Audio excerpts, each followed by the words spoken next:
Hey everyone, welcome back to The Explainer. If you're a CPA candidate or just really focused on mastering financial ratios, you are in exactly the right place. Bring your energy today because we are diving straight into broader efficiency ratios. We're going to lock down exactly what you need to know about total assets turnover, fixed assets turnover, and working capital turnover, so you can absolutely crush the calculation and analysis portions of your exam. Let's get right into it. So, here's our game plan for today. We'll start by defining broader efficiency ratios, then break down the big three formulas, see how to interpret them in real business scenarios, go over some absolutely crucial cautions and limitations, and finally wrap up with common exam mistakes you'll want to avoid. All right, Section 1. Broader efficiency ratios. Let's look at the big picture. You know, when you're studying activity ratios, it's really easy to get stuck in the weeds looking at specific accounts, like just receivables or just inventory. But these broader efficiency ratios, they zoom way out. At the heart of all this is a single, super important concept: turnover. Basically, turnover expresses how many times assets were sold or turned over during a given year to generate revenue. Think of it kind of like a speed limit for your assets. How effectively is management taking the entire asset base it controls and using it to drive top-line revenue? Take a look at this scale here. It visually grounds us in the fundamental accounting equation. You've got this delicate balance between your resources on the left, so your non-current and current assets, and your capital structure on the right, which is your debt and equity.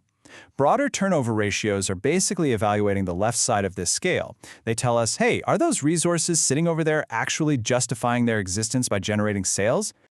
Moving on to Section 2, the big three formulas. This is the core math you really need to memorize. Okay, before we even look at a full formula, we need to establish what I call the numerator rule. For both total assets turnover and fixed assets turnover, the numerator is net sales. And listen, this is a crucial, incredibly often missed detail on the exam. That net sales figure includes both cash sales and credit sales. Seriously, do not let a tricky question make you strip out the cash sales. If the asset generated the sale, it goes in the numerator, period, regardless of how the customer actually paid for it. All right, our first big formula is total assets turnover. It's simply net sales divided by average total assets. Now, the numerator is your total top-line performance, right? But listen carefully to how I say that denominator: average total assets. Because you're measuring a flow of sales that happened over an entire year, you generally shouldn't just use a single snapshot balance sheet number from December 31st. You really need to use the average to match that timeline. Formula number 2 tightens the lens a bit. Fixed assets turnover equals net sales divided by average net property, plant, and equipment, or PPE. So instead of looking at the whole asset base, this narrows your focus specifically to the heavy hitters: machinery, buildings, land. Basically, are those massive capital investments actually pulling their weight and driving revenue? And again, notice we're using the average net PPE here. Rounding out the big three, we have working capital turnover. That equals net sales divided by working capital. Just as a quick reminder, working capital is your current assets minus your current liabilities. This ratio tells a highly specific story. It measures the sales generated for every single dollar of working capital it takes to generate those sales. It's a fantastic indicator of how smoothly a company's short-term, day-to-day operations are running. Section 3. Interpreting business scenarios. Let's talk about the why behind the math. Look, on the exam, calculating the number is only half the battle. You have to know what the number actually means for the business. The crucial takeaway is right here. Generally, higher turnover indicates greater efficiency in the use of total or fixed assets to generate sales. That's your baseline rule of thumb. Higher turnover is usually what you want. It implies the company is acting like a well-oiled engine, taking its resources and rapidly converting them into top-line success. Let's actually look at how this plays out in a real-world context with Amy's Market. Notice how from year 5 to year 6, their total assets turnover decreased slightly, going from 4.28 down to 4.11. Fixed assets turnover also dropped from 7.88 to 7.41. So what does this tell us? Well, it implies a less effective use of their net assets, specifically their net PPE, to generate sales in year 6. But check this out. Working capital turnover actually ticked up slightly from 12.36 to 12.56. So they're actually getting slightly more sales out of their short-term operational dollars, even while their long-term asset efficiency took a little dip. It's a mixed bag. Which brings us to Section 4, cautions and limitations. This is where you need to be on high alert. Our source material comes with some very strict warnings about these ratios, and honestly, you need to treat these limitations like insider secrets for navigating tricky exam scenarios. For example, when you see a relatively low turnover ratio, your immediate instinct might be to assume, oh, poor efficiency. But hold on a second.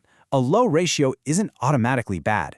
It could just reflect a business model in a highly capital-intensive industry where massive upfront asset investment is just the price of admission. Or maybe it's a completely new business that isn't at full capacity yet. Another huge one, they might have just replaced a ton of their assets. Those new assets are barely depreciated, meaning they have a huge carrying amount in your denominator, which naturally drives the whole turnover ratio down. And here is the ultimate trap. Let's look at the flip side. You see a massive, sky-high turnover ratio, and you immediately think, wow, true operational superiority. Well, not necessarily. High turnover can be a total illusion. It might just be the result of a massive decline in the carrying amount of aging assets. Think about it. If a company is running on old, heavily depreciated machines with a tiny carrying amount in that denominator, the ratio is going to artificially spike. They aren't actually more efficient. They're probably just desperately in need of replacing their old equipment. Section 5. Common exam mistakes. Let's make sure you don't fall into these traps. Now that we've got the formulas and the nuances down, let's do a rapid-fire rundown of the mistakes candidates make all the time on exam day. First up, overgeneralizing from a single ratio. As we just saw with Amy's market, one ratio never tells the whole story. You really have to look at the full picture. Second, ignoring specific industry context. A local grocery chain is obviously going to have totally different turnover metrics than a high-end luxury jewelry retailer. If you apply the wrong context, you're going to pick the wrong multiple-choice answer. And third, forgetting to use simple averages. I really want to pause and double down on that last point because it is literally the easiest place to lose points. When an item spans an accounting period, simple averages, like taking the beginning balance, adding the ending balance, and dividing by 2, are theoretically correct. Now, sure, some really simplistic questions might force you to use a year-end balance. But if they give you the beginning and ending balances for an asset turnover question on the exam, you absolutely must use the average in your denominator. Don't let them trick you on that. All right, I want to leave you with a provocative question to chew on, something that really applies everything we've talked about today. If a competitor's fixed asset turnover suddenly spikes, are they actually outperforming you, or are their aging machines just about to break down? That is exactly the critical mindset you need to bring to financial statement analysis. Apply the math, respect the industry context, and always look beneath the surface of the ratio. You are perfectly primed to hit the books now. Keep up the awesome work, and I will see you on the next explainer.